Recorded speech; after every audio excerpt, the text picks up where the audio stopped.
भारत ने अमेरिका की धमकियों के बाद रसिया कार्ड और मजबूत किया। डोनाल्ड ट्रंप द्वारा भारत पर टैरिफ लगाने और बार बार डेड इकोनॉमी जैसे बातें कहने के बाद भारत ने अमेरिकी दबाव को नजरअंदाज करके रसिया के साथ संबंध और प्रगाढ़ करने का फैसला लिया है। पीएम मोदी ने राष्ट्रीय सुरक्षा सलाहकार अजीत डोभाल और विदेश मंत्री एस जयशंकर को अगस्त में रसिया भेजने का निर्णय लिया है। ये दोनों वहां सिर्फ अपने काउंटर पार्ट से ही नहीं बल्कि राष्ट्रपति पुतिन से भी मिलेंगे और ऊर्जा, डिफेंस, न्यूक्लियर और जॉइंट प्रोडक्शन से जुड़ी बड़ी डील्स पर चर्चा करेंगे। इसके अलावा साल के आखिर में भारत रसिया समिट होनी है, जिसके लिए रणनीति बनाने, एजेंडा और संभावित एग्रीमेंट्स पर बातचीत तेज हो गई है। भारत खुले तौर पर यह दिखा रहा है कि वह अमेरिका के किसी भी प्रेशर में अपनी स्वतंत्र फॉरेन पॉलिसी नहीं छोड़ेगा।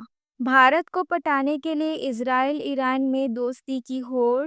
फ्रेंडशिप डे के मौके पर भारत के साथ दोस्ती दिखाने को लेकर इजराइल और ईरान, जो वर्ल्ड के सबसे कट्टर दुश्मन हैं, आपस में रेस में उतर गए। इजराइल ने सोशल मीडिया पर मैसेज पोस्ट कर दिल से no sorry no thank you वाली अनकंडीशनल दोस्ती का ऐलान किया। वहीं ईरान की एम्बेसी ने ऐतिहासिक सभ्यता, भाषा, संस्कृति और आर्ट का जिक्र करते हुए भारत से रिश्तों को कालातीत और खास बताया। ईरान ने साथ में अमेरिका के टैरिफ के खिलाफ भारत का खुलेआम समर्थन भी दोहराया है।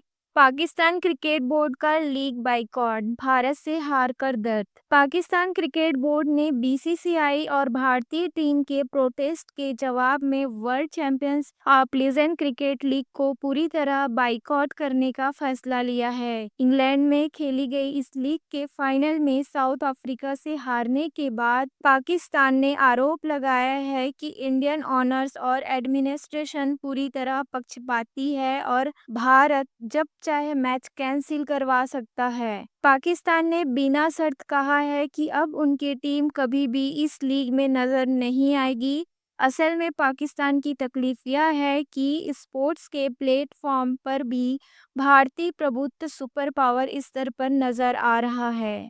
भारत अमेरिका ऑयल समीकरण डाइवर्सिफाई की प्रो इंडिया रणनीति। ट्रंप के खिलाफ भारत ने पिछले साल की तुलना में इस साल अमेरिका से क्रूड ऑयल 51% ज्यादा इंपोर्ट किया है और क्वार्टर टू क्वार्टर ये बढ़त 114% तक की गई है। इससे न सिर्फ रूस पर निर्भरता का संतुलन बन रहा है बल्कि अमेरिकी ट्रेड डिफिसिट भी घट रहा है। भारत की नीति है कि जहां सस्ता और फायदा मिले वहां से ऑयल इंपोर्ट किया जाए, अर्थात Bharat first approach. Russian oil छोड़ा, नुकसान का गणित समझिए। रशियन ऑयल पर छूट न मिलने से कई सरकारी रिफाइनरीज ने अस्थायी तौर पर रशियन ऑयल खरीदना कम कर दिया है, लेकिन प्राइवेट प्लेयर्स अब भी ले रहे हैं। रिपोर्ट्स के मुताबिक अगर भारत दबाव में आकर रशियन ऑयल बॉयकॉट करता है तो हर साल 9 से 11 अरब डॉलर का सीधा नुकसान हो सकता है, जो कि सरकार और आम जनता दोनों पर बोझ डालेगा। इसलिए भारत के लिए ऑयल हमेशा नेशनल इंटरेस्ट में कोई भी गुटबाजी नहीं वाला रुख ही सबसे ज्यादा फायदेमंद है।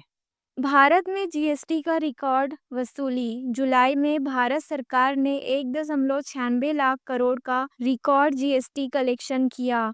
2025 के अप्रैल महीने में यह आंकड़ा 2.37 लाख करोड़ के ऑल टाइम हाई पर पहुंच गया। लगातार उच्च कलेक्शन से सरकार के पास सार्वजनिक सुविधाओं, इंफ्रास्ट्रक्चर और डिफेंस पर खर्च की ताकत बढ़ी है। यह भारत की रियल ग्रोथ स्टोरी का मजबूत ठोस सबूत है। रशिया चाइना के डिमांड पर भारत का बड़ा कदम, नए समीकरण। न्यूज आ रही है कि इस महीने के अंत में प्रधानमंत्री मोदी चीन में होने जा रहे एससीओ समिट के लिए जाएंगे और संभव है कि उस विजिट को जापान की यात्रा के साथ क्लब किया जाए। साथ ही इस समिट के साइडलाइन पर पीएम मोदी, पुतिन और शी जिनपिंग के साथ आरआईसी फॉर्मेट की त्रिपक्षीय बहस की संभावना है। यह बैठक ग्लोबल जियोपॉलिटिक्स के भारत के बढ़ते आत्मविश्वास, रूस और चीन की सामूहिक मांगों और अब भारत की अपनी आजाद विदेश नीति का प्रतीक होगा। साथ ही जापान विजिट प्लान कर रहे हैं। इस दौरान प्रधानमंत्री मोदी रूस चीन राष्ट्राध्यक्षों के साथ साइडलाइन त्रिकोणीय सभा करेंगे, जिससे अमेरिकी और पश्चिमी प्रेशर के जवाब में भारत अपने ऑप्शन और अंतर्राष्ट्रीय नेटवर्क और मजबूत करेगा। हमारा उद्देश्य आपको अंतर्राष्ट्रीय